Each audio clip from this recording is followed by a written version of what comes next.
Gracias por estar con nosotros y continuar aquí en Tu Mejor Mañana. Hoy nos llena de placer, nos llena de alegría estar con una persona que nosotros estimamos muchísimo, admiramos y que queremos mucho. Desde hace mucho tiempo nos encontramos con el profesor José Emilio Santiago. Buenos días, bienvenido a Tu Mejor Mañana. Buenos días. Hace mucho que no usted hacía presencia por los medios de comunicación locales.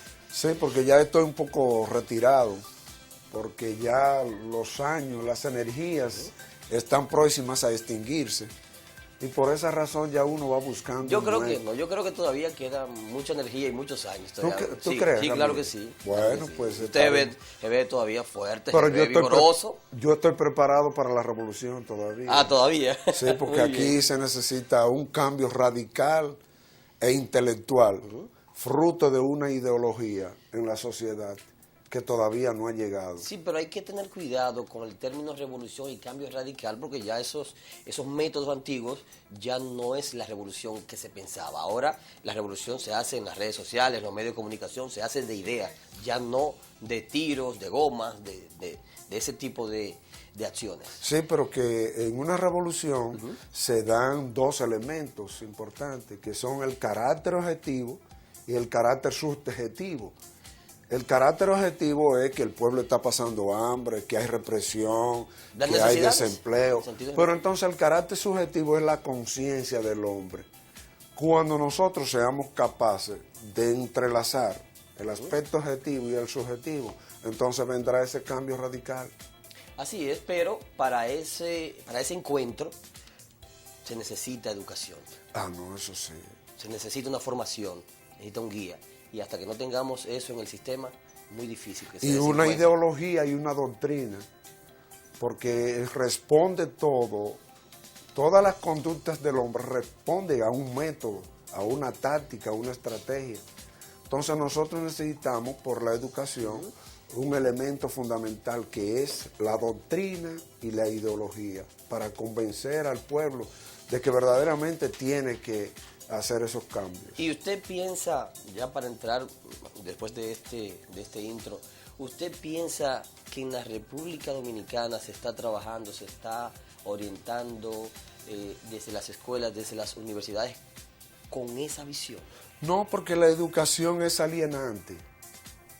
Los métodos educativos son alienantes. Simplemente la gente está siendo educada para servirle al sistema y a la clase dominante. La burguesía y la oligarquía en el poder lo que hacen es que fundan universidades y escuelas. ¿Para qué? Para preparar al individuo, prepararlo para que le sirva como peón, para que le sirva como trabajador, pero no para que ellos se concienticen en base a los cambios estructurales. Sí, porque mientras usted vaya a una escuela a decir, mire, de ese libro apréndase esas 3 páginas y dígamela.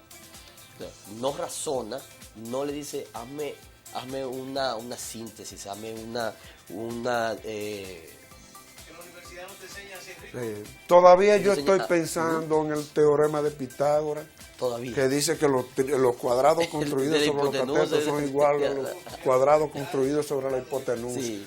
Y algunas veces dicen, si una recta es perpendicular al plano, todas las rectas serán perpendiculares al plano si pasan por su punto de intersección. Pero yo no sé lo que estoy diciendo. Sí, porque a eso me refiero, que mira, aprenda a leer y escribir y ya. Sí, entonces, claro. hazte juicio de valor crítico. Por eso las personas llegaban solamente al 3er grado, porque ahí sabían leer, escribir, sumar, restar, multiplicar y dividir. Ya estaba preparado para integrarse a la sociedad. Sí. Hoy es 12 de octubre. Antes esto era una revolución, ya esto ha ido cambiando, ya los dominicanos están más conscientes de que en la República Dominicana no hay que celebrar, porque muy lejos de que esto fuera un descubrimiento, fue un exterminio. Vamos a hablar un poquito de el Día de la Raza. Bueno, yo no sé por qué lo han llamado el Día de la Raza. O el encuentro entre cultura y descubrimiento de América, el Día de la Hispanidad, hay muchos nombres. No, yo lo diría que es el Día del Genocidio de América, porque eso fue lo que se dio. Sí. No de que encuentro entre dos culturas, porque ¿cuál cultura? aquí los españoles lo que trajeron fue la reminiscencia de algunos rasgos culturales de los árabes. Porque todos esos juegos que nosotros aprendimos aquí, como el juego a la lleva, a pisacolá, al pañuelo, a la cantarita, todo eso es de la cultura árabe.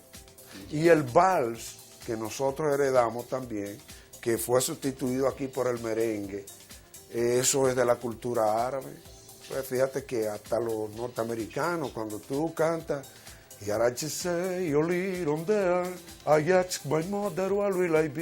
eso es un vals. Y si tú ves la criolla, por ejemplo, que esta criolla que canta Fausto Cepeda, en un cofre de finísima madera, eso es de los árabes. O sea que ni siquiera su cultura nos pudieron traer No, cuando no, llegaron. es que ellos no tenían una cultura, ellos tenían los sustratos lingüísticos y algunos rasgos, y ellos se unieron en torno a la lengua castellana, pero ellos trajeron poca cosa aquí. Trajeron el mazo, la represión, los fusiles, para exterminar la raza indígena. Pero aquí en la República Dominicana, hasta hace poco, recuerde el gran monumento, el Faro a Colón, un monumento multimillonario. Lo que pasa es que Colón también fue un instrumento Sí. de la corona, porque ellos firmaron un acto de convención y de liberaciones que se llamaron las capitulaciones de Santa Fe, que ahí ellos incluso le otorgaron a Cristóbal Colón el derecho a usar el don, porque no todo el mundo era don. La gente no sabe lo que quiere decir don. Don quiere decir de origen noble. Y no todo el mundo es de origen noble según la realeza. la estratificación social No, y la realeza en la sociedad. de Alemania. Sí. ¿Qué está pasando con la República Dominicana a raíz de toda esta mezcla que no hemos definido todavía? Tenemos una cultura bastante rica, pero todavía el dominicano no se siente identificado como propio. Por eso usted ve que muchas veces en otros países no nos identificamos entre sí. O sea, lo que pasa es que aquí no nos han dado una historia. Si tú lees la historia de Ramón Marrero Aristi, si tú lees la historia de Bernardo Pichardo, de José Gabriel García, de Moya Pons, de todo eso, es una repetición, diríamos, de algunos pasajes que le contaron, pero no es una historia, no es una historia crítica de la realidad. Por ejemplo, anteriormente a eso, debo decirte que aquí dicen que no, que Colón descubrió América, que yo cuánto, por esto y aquello. No. Fue un aspecto comercial. En ese tiempo, que era 1492, que el sistema sociopolítico y económico que imperaba en el mundo era el feudalismo. Es decir, el feudalismo era la repartición de tierra en feudos, que así se llamaba. Entonces, como los turcos habían cerrado el paso hacia los países de Oriente, como la India y la China, los países europeos necesitaban las especies, como los clavos dulces, la canela, malagueta, la canela, sí. etcétera. ¿Por qué? Porque con eso ellos cuidaban las carnes. Es decir, como no había refrigeración. La curaban. Exacto, sí. no había refrigeración. Entonces ellos embalsamaban a los animales, a la carne, entonces le duraba. Cuando ellos se vieron impedidos de que no podían cruzar porque los turcos habían cerrado la ruta terrestre, entonces empezaron a buscar otras alternativas en torno al mar. Colón, que venía de Génova, en Italia, porque ni siquiera español era, se le acercó a la reina y le dijo, no, pero yo puedo buscar otra alternativa de llegar navegando hacia Occidente para llegar al Oriente. Entonces firmaron lo que se llamó las capitulaciones de Santa Fe, donde ellos le daban muchísimas prerrogativas a Colón. Y él llegó aquí, pero él no salió para llegar a América, él salió para llegar a Oriente, la India, la China, porque la burguesía, la recién burguesía española, necesitaba también las telas bonitas, ¿te acuerdas cómo hacían esas crestonas y todos esos trajes muy bonitos de la burguesía? Entonces ya se le estaban poniendo viejos y necesitaban renovarse. Entonces Colón llegó aquí por accidente. Incluso Colón murió pensando que había llegado a la India y no aquí. Y no América. No, y no América. América, fíjate que se le puso el nombre de América por Américo Vespucio, porque entonces él lo que hacía era que pintaba mapas. Sí, sí. Entonces la gente decía en Europa, la tierra de que habla Américo, la tierra de que habla Américo, como no tenía un nombre, sí, y entonces por eso se le puso América, en honor a Américo Vespucio. Entonces, ¿qué te puedo decir? Que aquí nosotros debiéramos, y yo le serviría de abogado a República Dominicana, y así también otros abogados servirían, para poner una demanda ante el Tribunal de la Haya para someter al Imperio Español y a la Iglesia Católica por haber asesinado más de 50 millones de indígenas.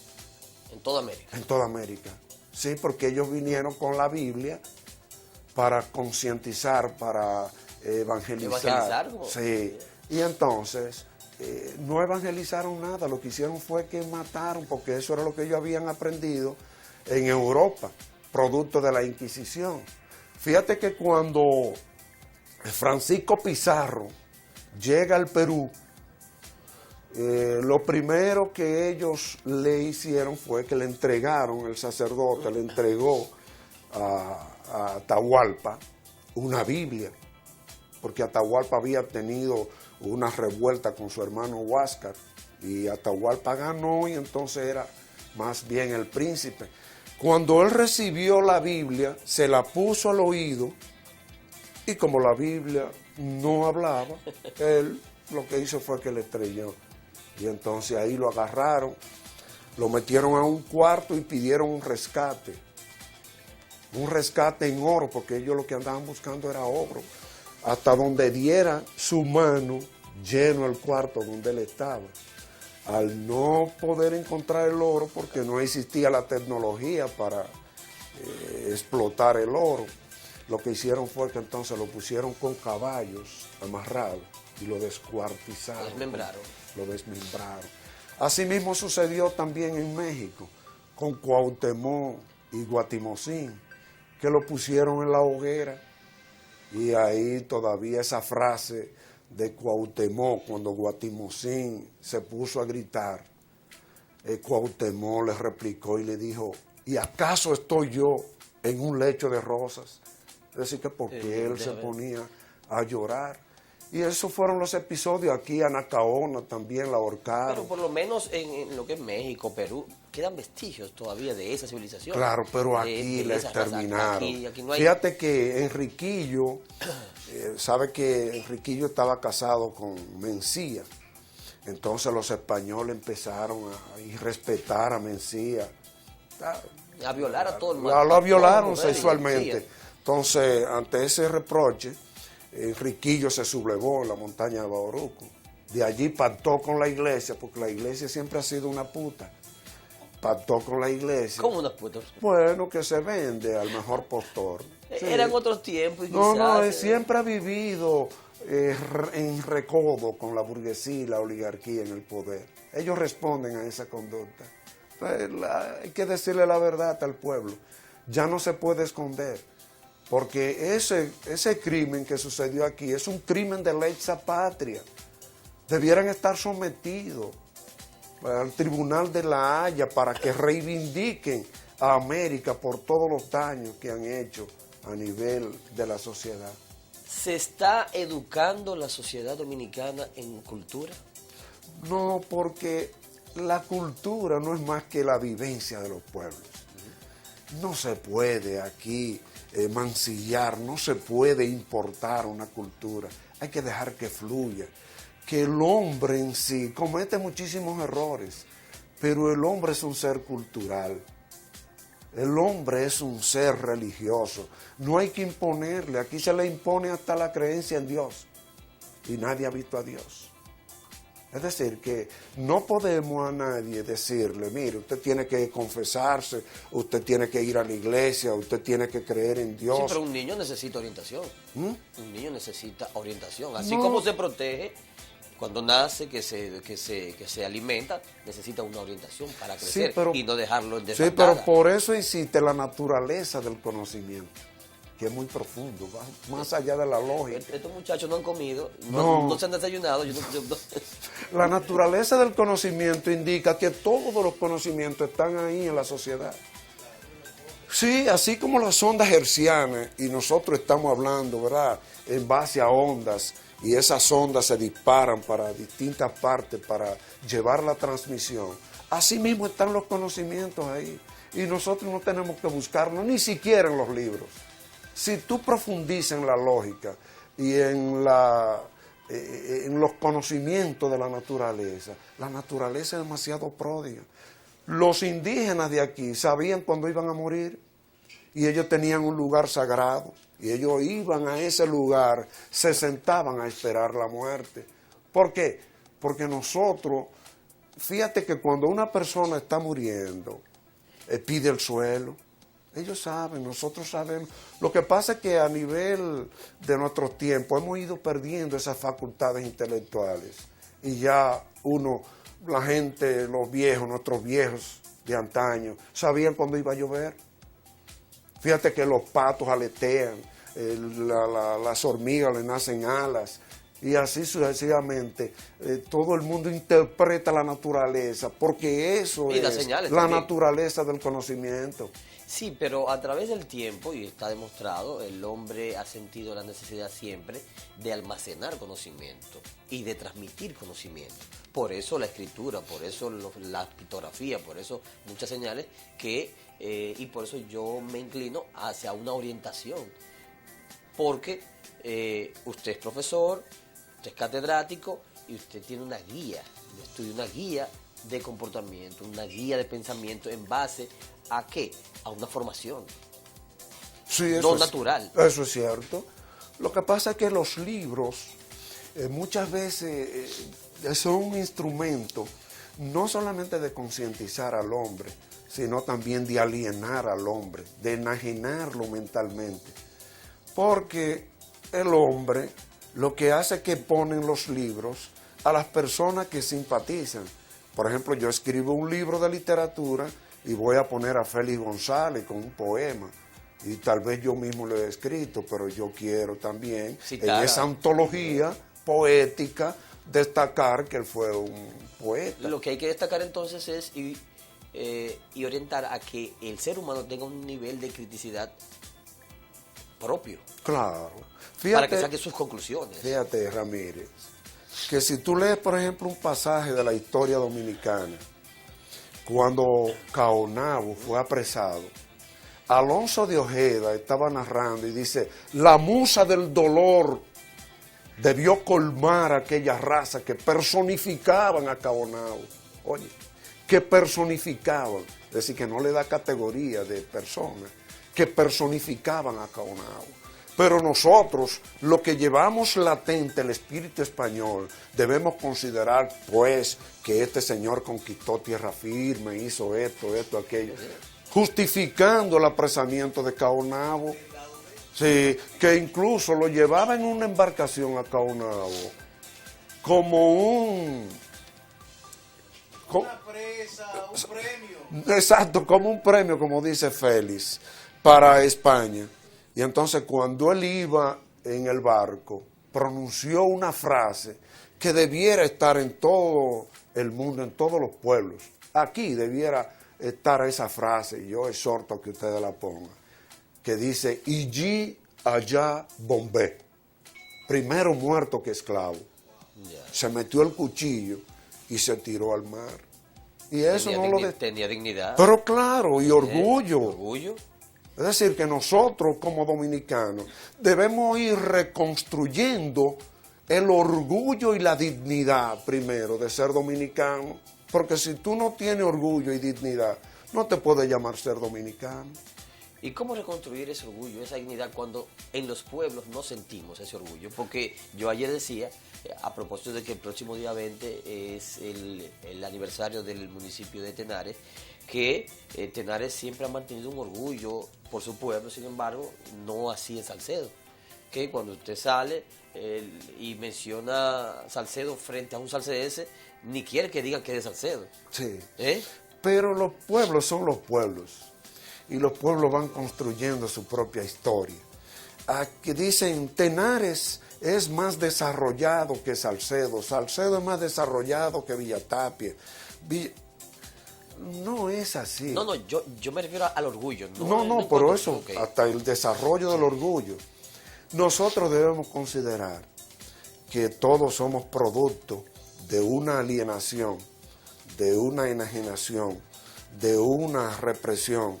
Ustedes saben lo que, por ejemplo, en el 1605 y 1606, que se produjeron aquí las devastaciones de Osorio, que era el gobernador, y todos esos habitantes que estaban en el norte del país fueron devastados y fueron cruzados por aquí, por estos montes. Imagínense tantas mujeres embarazadas, mujeres con niños, y esto era... estaba en ese tiempo cubierto por la flora y la fauna. Y tú sabes cuántas personas murieron. Y tú sabes dónde fueron a tener. Fueron a tener a Sabana Grande, Boyá, a Guerra, a Yamasá, todos esos pueblos. Y ahí murieron. Al igual que los indígenas, cuando Enriquillo pactó con los españoles, fueron arrastrados allá también. Ese lugar debiera ser producto de un exorcismo. Porque ahí sí hay represiones, ahí sí hay frustraciones en esos sitios, porque después ellos murieron sembrando yuquita y batatica, y murieron de inanición, murieron del hambre, y los que no lo persiguieron, todas estas familias poderosas, para sacrificarlo, para quitarle la tierra. Es decir, que digo que hay que exorcizar a esa parte, por todo el sufrimiento, todas las penurias que hay en el entorno de nuestro territorio nacional. Un mensaje final, ¿cuál sería un día como hoy para los dominicanos, para los estudiantes, los universitarios, los bachilleres?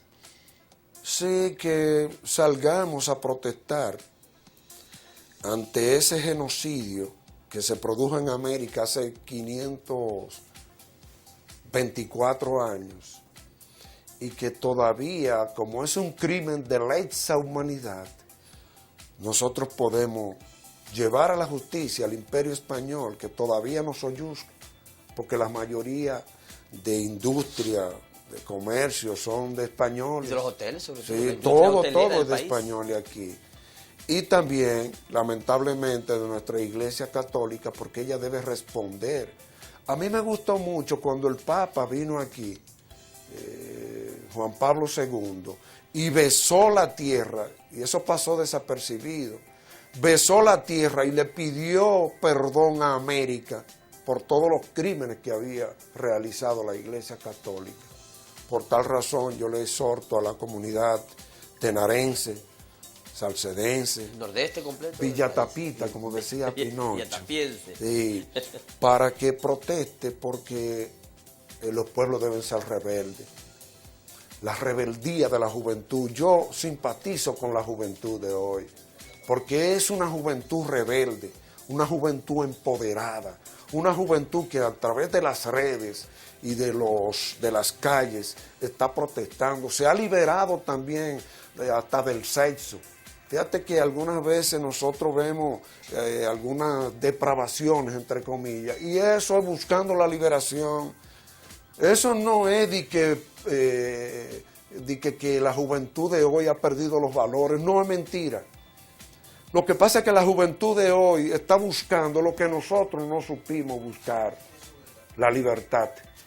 Y si hay ahora mismo un lema que se debe instaurar en todas las sociedades, que la educación no debe ser de que para aumentar el grado de conocimiento, sino para buscar fundamentalmente la libertad y la felicidad. Porque eso es lo que debe mover a todo ser humano. Por eso yo aprovecho esta ocasión para felicitar a todos los jóvenes que se han empoderado buscando esa libertad y esa felicidad. Muy bien, muchas gracias por habernos acompañado aquí hoy. Pudiéramos hablar, pero tenemos mucho más contenido. Yo quiero venir a filosofar contigo. Vamos, lo voy a invitar. Sí. Me voy a preparar primero porque... ¿Sabe por qué? ¿Por qué? Porque la vida, la historia es dialéctica. Si nosotros hacemos remembranza hacia atrás y vemos, por ejemplo, que primeramente fue una sociedad primitiva, luego una sociedad esclavista, luego una sociedad feudal, luego una sociedad moderna, luego una sociedad contemporánea. Eso no fue al azar, eso fue producto de la lucha del hombre en la sociedad. ¿Entiendes? Y esa dialéctica nos indica que nosotros tenemos que seguir luchando para producir los cambios, que los cambios no se originan producto incluso de que si Danilo Medina quiere producir un cambio, brincando un charquito, no. La sociedad reclama, claro que sí, los cambios radicales son producto incluso de la concientización del hombre y de la lucha del hombre y de la lucha de clase en la sociedad. Pero debe ser encaminada por una guía correcta, porque eso se puede malinterpretar y entonces se puede desvirtuar todo. Hay que tener cuidado con eso también. No, en una revolución van a morir mucha gente. Eso se van a sacrificar. Claro, daños colaterales. La humanidad hay que chapearla. No. Muera quien muera. Sálvese quien se salve. Profesor, gracias. Sí, es un placer. Lo voy a invitar de nuevo. Sí, siempre, estamos a la orden.